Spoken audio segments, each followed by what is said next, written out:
Hola, soy Víctor Maquiavelo, soy experto en análisis de riesgos, seguridad funcional y análisis de causa raíz. Y hoy hablaré con mi amiga Jessica Puente respecto al desempeño humano y organizacional. Hola Jessica. Hola, Víctor. Me encanta la idea de que hablemos de este tema. Para iniciar, ¿me podrías poner en contexto con respecto al error humano? El error humano en la industria tiene un costo anual de entre 300 y 500 millones de dólares globalmente por accidentes, y podemos agregar entre 200 y 500 millones por calidad y productividad. Pero lo más sorprendente es que estamos abordando el problema de manera completamente equivocada. Eso suena alarmante. ¿Qué estamos haciendo mal exactamente? Bueno, durante décadas hemos intentado eliminar el error humano, cuando, según los expertos en el desempeño humano y organizacional, deberíamos estar aprendiendo a gestionarlo. Es como intentar eliminar la gravedad en lugar de aprender a construir aviones. Hmm, Eso me hace pensar en todos los lugares de trabajo que castigan los errores en lugar de aprender de ellos. Esto es cierto, y aquí es donde entra el concepto revolucionario de la seguridad psicológica. Los estudios de Amy Edmondson muestran que los equipos con alta seguridad psicológica tienen un 76% más de probabilidades de identificar riesgos críticos antes de que se conviertan en problemas. ¿Podrías explicar cómo funciona exactamente esa seguridad psicológica en la práctica? Imagina una escalera de 4 niveles. En el primer nivel está la inclusión, donde las personas se sienten seguras siendo ellas mismas. Luego viene el aprendizaje, donde pueden hacer preguntas sin miedo. El tercer nivel es la contribución, donde aportan ideas libremente. Y finalmente el desafío, donde pueden cuestionar el status quo. Y todo esto se complica aún más por nuestros sesgos cognitivos, ¿verdad? Definitivamente, los datos muestran que el 94% de los accidentes industriales graves tienen algún componente de sesgo cognitivo.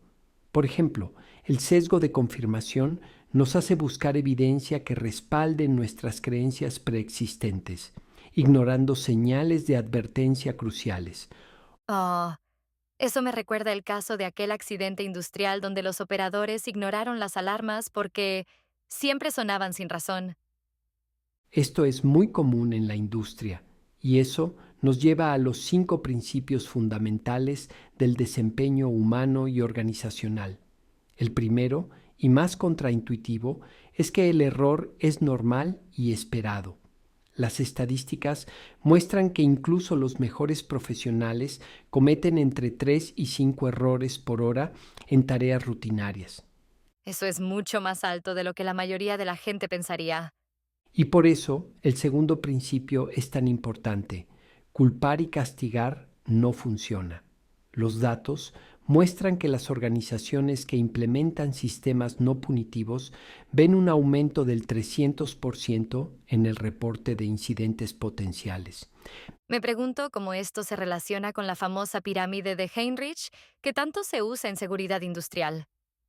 Mira, la pirámide de Heinrich, uno de los mayores mitos en seguridad industrial. Durante 90 años se ha usado este modelo que sugiere que por cada accidente grave hay 300 incidentes menores, pero los datos modernos demuestran que esta relación simplemente no existe. Entonces, ¿qué deberían hacer las organizaciones en su lugar? La clave está en el modelo de resiliencia. En lugar de tratar de prevenir todos los errores posibles, las organizaciones más seguras se centran en crear sistemas que puedan detectar y recuperarse de los errores rápidamente.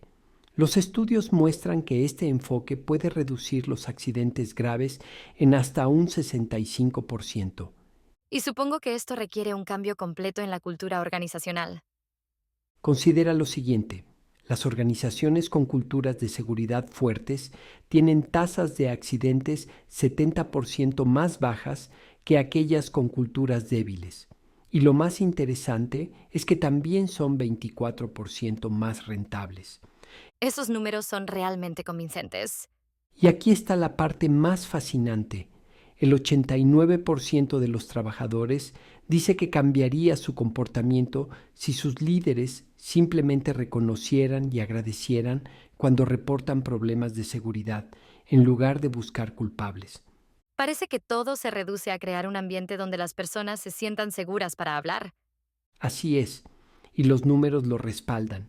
Las organizaciones que implementan estos principios de desempeño humano y organizacional ven una reducción del 45% en el tiempo de inactividad por incidentes, un aumento del 60% en la participación de los empleados y una mejora del 40% en la satisfacción laboral. Entonces, ¿cuál dirías que es el mensaje más importante para llevar a casa? El mensaje clave es que necesitamos dejar de ver los errores como fallas morales y empezar a verlos como oportunidades de aprendizaje. Las organizaciones que han hecho este cambio no solo son más seguras, sino también más innovadoras y exitosas. Al final, la seguridad no se trata de no cometer errores, sino de crear sistemas que nos permitan aprender y mejorar continuamente. Ok, voy entendiendo. Pero explícame, ¿qué buscan los principios de desempeño humano y organizacional? Los principios de desempeño humano y organizacional buscan reformular la manera en que se comprenden los errores, las equivocaciones, lapsus, deslices y las fallas dentro de una organización. Bueno, pero para entender bien, primero explícame qué significan esas definiciones. Empecemos por, ¿qué es el error? El término error se utiliza de forma amplia para referirse a cualquier desviación del comportamiento o resultado esperado, sin especificar si se trata de un fallo en la ejecución, en la planificación o en el diseño del proceso. ¿Y qué es una equivocación?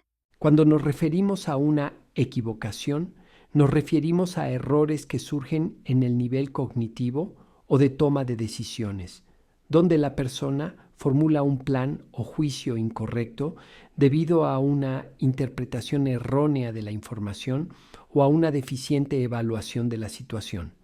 Por último, explícame, ¿qué es una falla? Una falla se refiere a la incapacidad de un componente, sistema o proceso para desempeñar su función de acuerdo con el diseño o las especificaciones. Es decir, no siempre es el resultado directo de una acción humana, sino que puede originarse en defectos en el diseño, desgaste, falta de mantenimiento o la acumulación de errores y equivocaciones. Regresando al desempeño humano y organizacional, ¿me quieres decir que las personas no son las causas de un problema?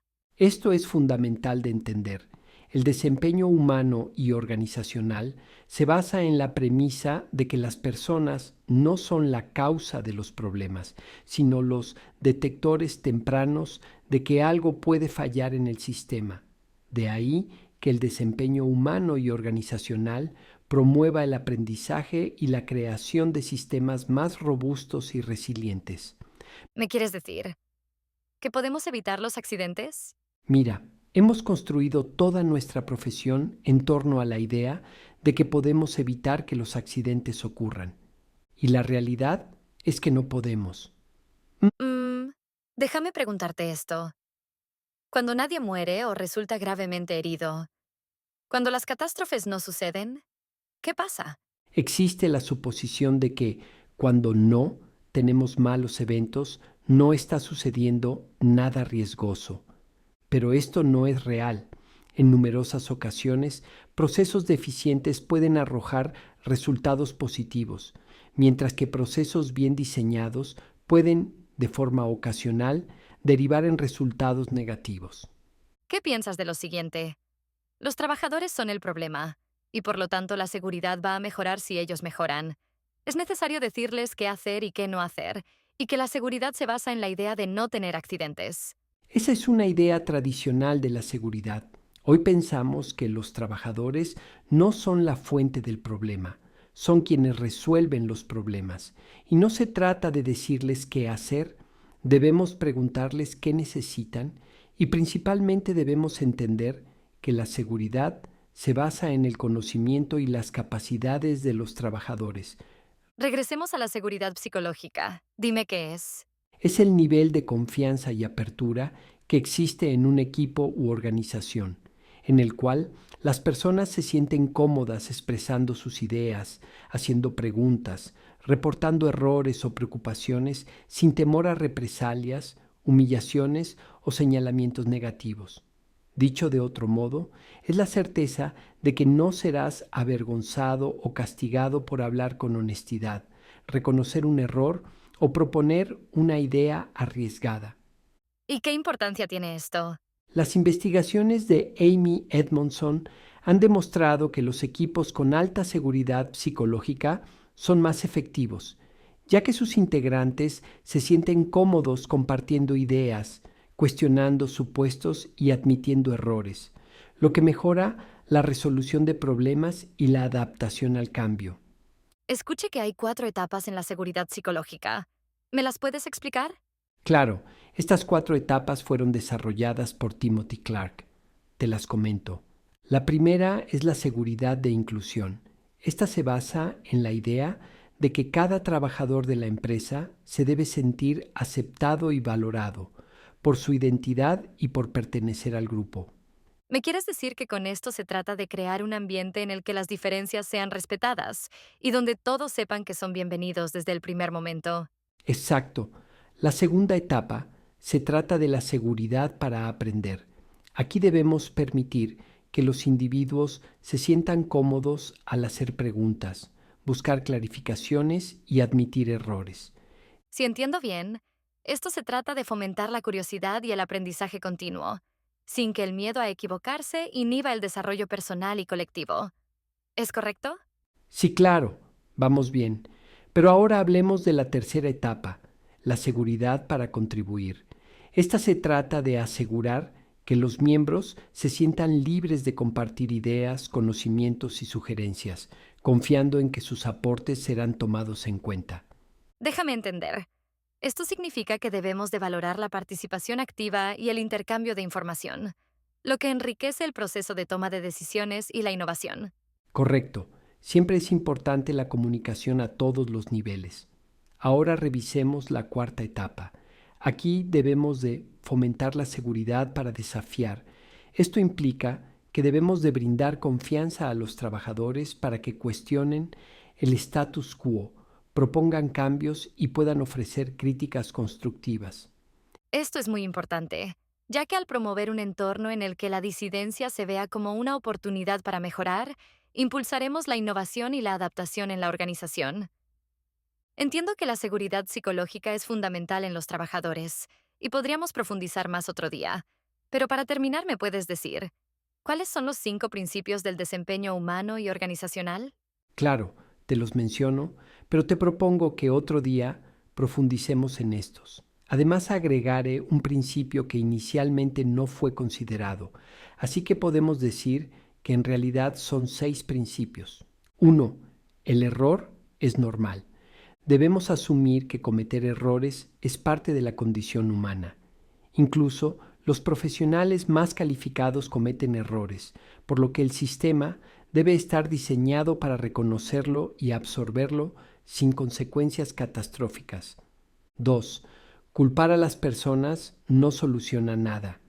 Cuando se asigna culpa individual, se deja de lado la oportunidad de aprender sobre las fallas sistémicas. El enfoque del desempeño humano y organizacional es investigar y comprender cómo y por qué ocurren los errores para mejorar los procesos. 3. El aprendizaje y la mejora son esenciales. Frente a un evento no deseado, la prioridad debe ser aprender de él y fortalecer el sistema para evitar su repetición. Esto implica tener una cultura de cuestionamiento y apertura al cambio. 4. El contexto impulsa el comportamiento. Las decisiones y las acciones de las personas están fuertemente influenciadas por el entorno, procedimientos, cargas de trabajo, presiones de producción, etc. Por ello, se debe analizar el cómo y el por qué del comportamiento dentro de cada contexto, en lugar de reducirlo a la voluntad personal o la negligencia. 5. la forma en que se responde al error o a la falla importa. En el desempeño humano y organizacional, la respuesta de la organización ante un incidente es fundamental para fomentar una cultura de seguridad y aprendizaje. Una reacción centrada en la búsqueda de culpables inhibe la colaboración y el reporte de incidentes. En cambio, una postura de indagación y no de castigo propicia la mejora continua. Y por último, sexto principio, el que adicionamos: los controles salvan vidas. En el desempeño humano y organizacional, partimos de la idea de que los errores son inevitables. Por ello, en lugar de centrarse en evitar que las personas fallen, se diseña el sistema con múltiples barreras o defensas que impidan que un error individual se convierta en un incidente grave. Muchas gracias, Víctor, por tu explicación. Como resumen a esto, podemos decir que los principios de desempeño humano y organizacional proponen un cambio de paradigma. Ver el error humano como una señal de que el sistema necesita ser fortalecido, en lugar de considerarlo la causa raíz. Con ello, se promueve una cultura de seguridad basada en la confianza, el aprendizaje y la responsabilidad compartida. Jessica, esto que dices es fundamental, ya que es un cambio de paradigma en cómo se visualiza la seguridad. Pero por hoy terminamos y continuaremos hablando de este y muchos temas en futuras conversaciones.